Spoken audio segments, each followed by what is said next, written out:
Uralungal labour സൊസൈറ്റിക്ക് ഇടത് സർക്കാർ നിയമം മറികടന്ന് നൽകിയത് 140 കോടിയിലേറെ രൂപ. പെർഫോമൻസ് ഗ്യാരണ്ടി ഇല്ല, സെക്യൂരിറ്റി ഡെപ്പോസിറ്റ് ഇല്ല, ടെൻഡറിൽ 10% ഇളവ്, 1 കോടിയിൽ താഴെയുള്ള നിർമ്മാണങ്ങൾക്ക് ടെൻഡറുമില്ല. ഇങ്ങനെ വിവിധ ആനുകൂല്യങ്ങൾ അനുവദിച്ച് ഊരാളുങ്കലിനെ ഇടത് സർക്കാർ വഴിവിട്ട് സഹായിച്ചു.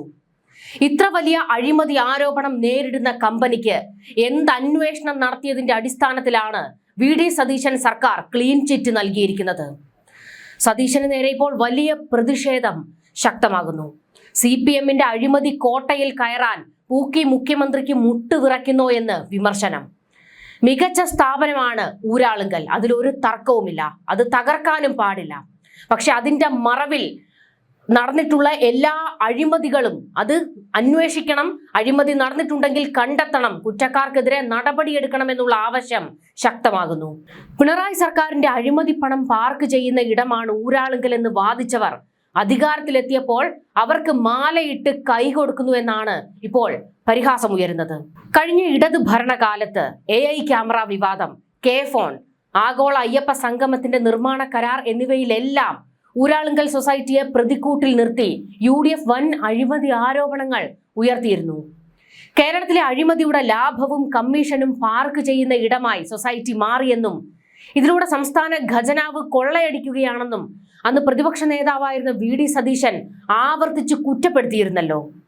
നിങ്ങൾ ഉന്നയിച്ച ആരോപണങ്ങളിൽ അന്വേഷണം നടത്തി സത്യാവസ്ഥ ജനങ്ങളെ ബോധ്യപ്പെടുത്തുകയാണ് ഇപ്പോൾ ചെയ്യേണ്ടത് എന്നുള്ള ആവശ്യമാണ് VD സതീശന് നേരെ ഉയരുന്നത്. ഒരു മഹത്തായ ചരിത്രം പേറുന്ന സ്ഥാപനമാണ് ഊരാളുങ്കൽ. എന്നാൽ ഇന്നത്തെ ഇടതുപക്ഷക്കാർ അതിനെ അഴിമതിയുടെ കൂത്തരങ്ങാക്കി മാറ്റിയെന്നാണ് ആരോപണം.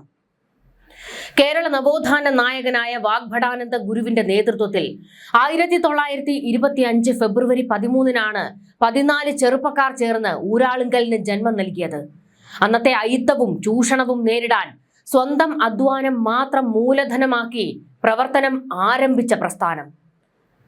തുടക്കത്തിൽ കൂലിപ്പണിക്കാരുടെ ചെറിയ കൂട്ടായ്മയായിരുന്ന ഈ സംഘം പിന്നീട് പൊതുമരാമത്ത്, ജലസേചനം, ദേശീയപാത, ടൂറിസം തുടങ്ങിയ മേഖലകളിലെ വൻകിട നിർമ്മാണ പ്രോജക്റ്റുകൾ ഏറ്റെടുക്കുന്നതിൽ പ്രശസ്തമായി. രാജ്യത്ത് തന്നെ മാതൃകയാണ് ഈ ഒരു സ്ഥാപനം. പക്ഷേ സ്ഥിരം അഴിമതി ആരോപണങ്ങളിൽ മുൻപന്തിയിലാണ്. ലേബർ കോൺട്രാക്ട് സംഘങ്ങൾ ഏറ്റെടുക്കുന്ന പണികൾ അംഗങ്ങളായ തൊഴിലാളികൾ ചേർന്ന് പൂർത്തിയാക്കുക എന്നതായിരുന്നു ലക്ഷ്യം. എന്നാൽ വാഗ്ഭടാനന്ദന്റെ ലക്ഷ്യങ്ങളുമായി യാതൊരു ബന്ധവുമില്ലാത്ത വിധം ഊരാളുങ്കൽ ഇന്ന് മാറിയെന്നാണ് വലിയ ആക്ഷേപം ശക്തമാകുന്നത്. അതിഥി തൊഴിലാളികളെ കുത്തി നിറച്ച ഒരു സംരംഭമായി ഇപ്പോൾ ഇത് മാറിയിരിക്കുകയാണ്.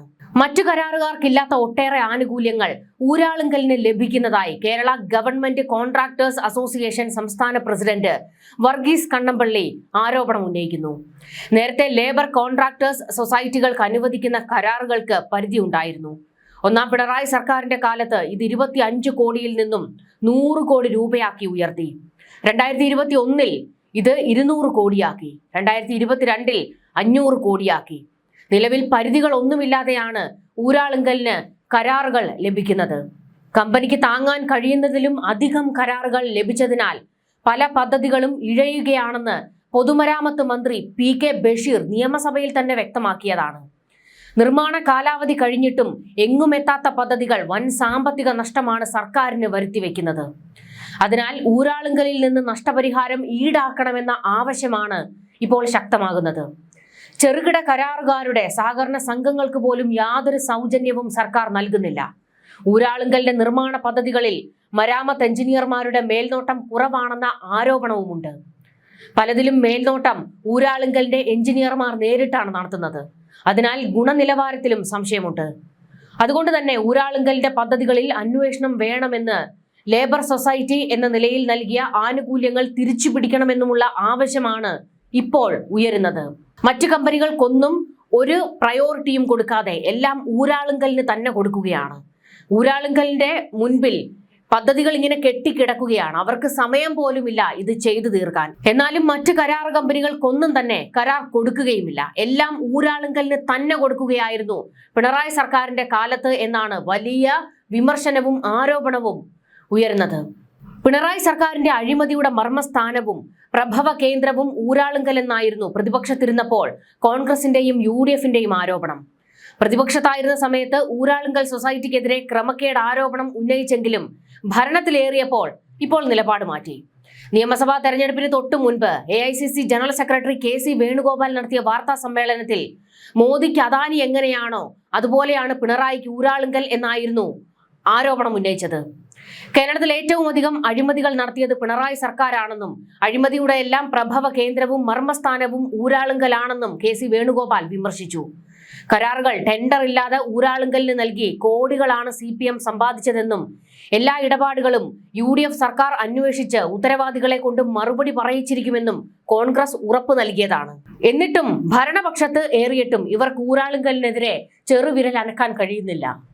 ഇപ്പോൾ ഊരാളുങ്കലിന് നേരെ വിമർശനങ്ങളും വിവാദങ്ങളും കടുക്കുന്നതോടെ ഊരാളുങ്കൽ തന്നെ ഇപ്പോൾ മറുപടിയുമായിട്ട് രംഗത്ത് വന്നിട്ടുണ്ട്.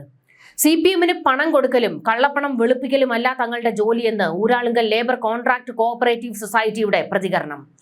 സർക്കാർ ആവശ്യപ്പെടുന്ന പ്രകാരമാണ് പ്രവർത്തികൾ ഏറ്റെടുക്കുന്നത്. അതിൽ കൊടികളുടെ നിറമോ കക്ഷികളുടെ മുഖമോ നോക്കാറില്ല എന്നും CEO അരുൺ ബാബു പറഞ്ഞു.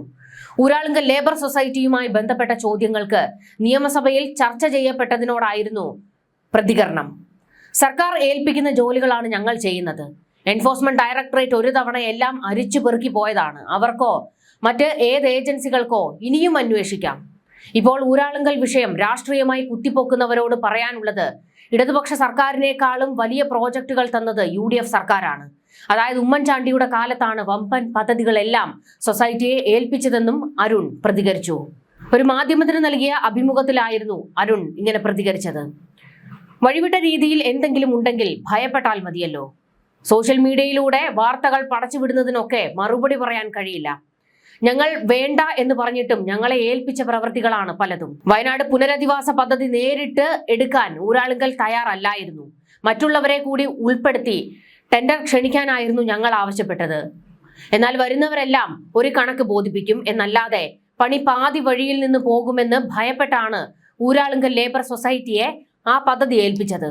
മന്ത്രിസഭാ യോഗം ചേർന്ന് ഞങ്ങളെ ഒരു ജോലി ഏൽപ്പിച്ചാൽ എങ്ങനെ പിന്മാറാൻ കഴിയും?